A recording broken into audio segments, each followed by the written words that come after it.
Sir बहुत बहुत स्वागत है आपका। सर पिछली बार हमने टीआरई 3 के प्रश्नों पर बात की थी। सर उस संबंध में आप कुछ कहना चाहेंगे? देखिए, मैंने पिछली बार कहा था कि हम लोग टीआरई 3 का पोस्टिंग हम लोग कर देंगे और ऑलमोस्ट बन गया है। कल सबसे पहले प्रथम 11 जिलों का हम लोग पोस्टिंग ऑर्डर निकालेंगे। मंडे को दूसरे 11 जिलों का निकालेंगे और ट्यूसडे को बाकी जिलों का निकालेंगे। और सभी जो भी टीचर जिनको स्कूल अलॉटेड है, ये आदेश उनको दिया जा रहा है कि वो 15 तारीख, इस महीने की 15 तारीख से पहले अपने अपने स्कूल ज्वाइन कर लेंगे और शैक्षणिक कार्य संचालन करेंगे। तो मैं चाहूँगा कि वो सभी जो टीचर्स हैं वो अपने अपने स्कूल्स ज्वाइन करें। और ये हो सकता है कि उसमें किसी को कोई समस्या हो, अपनी व्यक्तिगत समस्या हो, लेकिन क्योंकि नई बहाली है इसलिए सभी को अपने अपने फर्स्ट पोस्टिंग जिलों में ज्वाइन करना आवश्यक है और बाद में अपनी जो व्यक्तिगत समस्या है वे डीओ के माध्यम से राज्य मुख्यालय को भेज सकते हैं। तो मेरी सबको ये शुभकामनाएं हैं कि सभी लोग अपना ज्वाइन करेंगे। साथ ही साथ नेक्स्ट वीक हम लोग टीआरई 1 और टीआरई 2 के महिलाओं का स्थानांतरण जो दूरी के आधार पर है उसको टेकअप करेंगे। आपको ज्ञात होगा कि हम लोगों ने पिछले सप्ताह तक जितने भी विशेष समस्याएं हैं, बीमारी है, विकलांगता है, पति पत्नी है और उसके छूटे हुए मामले भी हम लोगों ने टेकअप कर लिए हैं। अब केवल बच गए हैं हमारे महिलाओं से संबंधित जो दूरी वाला है। तो टीआरई 1 और टीआरई 2 के भी हम लोग अगला सप्ताह टेकअप करेंगे और सभी को अपने अपने जो लॉगिन आईडी है ई शिक्षा कोष उसमें जानकारी प्राप्त हो जाएगी। इसलिए इधर उधर जानकारी के लिए आप लोग भटके नहीं। आपको अपने ई शिक्षा कोष के लॉगिन में पहले तो एसएमएस जाएगा और एसएमएस जाएगा जिसके माध्यम से आप ई शिक्षा कोष के लॉगिन में अपना अपना स्थानांतरण जिला देख सकेंगे।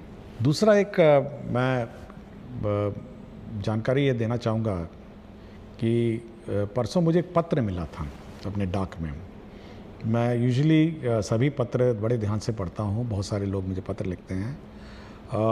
मैं उस पत्र में बहुत सारे इश्यूज़ थे और विशेषकर जो टीचर्स की समस्याएं हैं उसके बारे में बड़ी लंबी चौड़ी पत्र थी। और ये एक बीपीएससी टीआरई 1 के जो शिक्षक हैं उन्होंने लिखा। मैंने 2-3 बार इस पत्र को पढ़ा और क्योंकि मैं इस कार्यक्रम के माध्यम से हम लोग शिक्षकों की, बच्चों की, स्टूडेंट्स की समस्याओं पर हम लोग प्रकाश डालते हैं।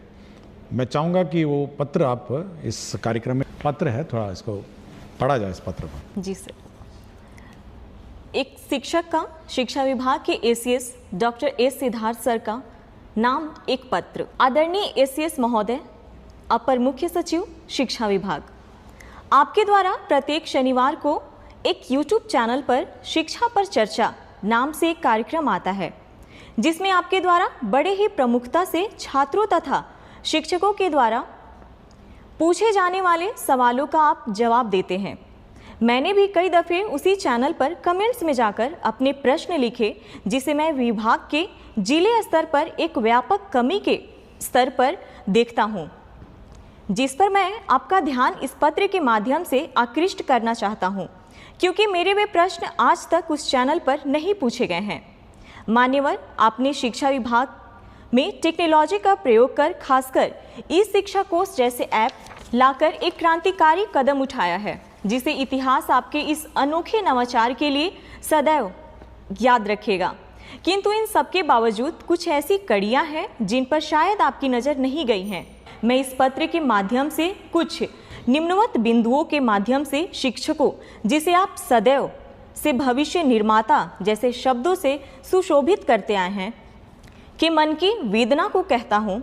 हमने आपकी सदैव सुनी है, अब सुनने तथा इसके समाधान की बारी आपकी है। महाशय, आपने कुछ कर्तव्यहीन शिक्षकों को विद्यालय से बाहर रहने की गुप्त सूचना पर आपने उन पर उनके नैतिक दायित्वों का पालन सुनिश्चित करने हेतु हाजिरी दर्ज करने हेतु इस शिक्षा कोष जैसे ऐप लाएं। आपके इस क्रांतिकारी निर्णय ने वास्तविक तौर शिक्षकों की पहुंच को विद्यालय से सुनिश्चित किया। इसके साथ ही साथ इस ऐप ने शिक्षकों का समय पर विद्यालय आना तथा समय के बाद विद्यालय से जाना सुनिश्चित किया, किंतु विभाग द्वारा जिलों को समय से शिक्षकों के वेतन तथा एरियर के भुगतान हेतु राशि भेजने के बावजूद शिक्षकों के वेतन का भुगतान समय से क्यों नहीं? शिक्षकों को समय से वेतन का भुगतान हुआ कि नहीं, इसकी निगरानी ई शिक्षा कोष ऐप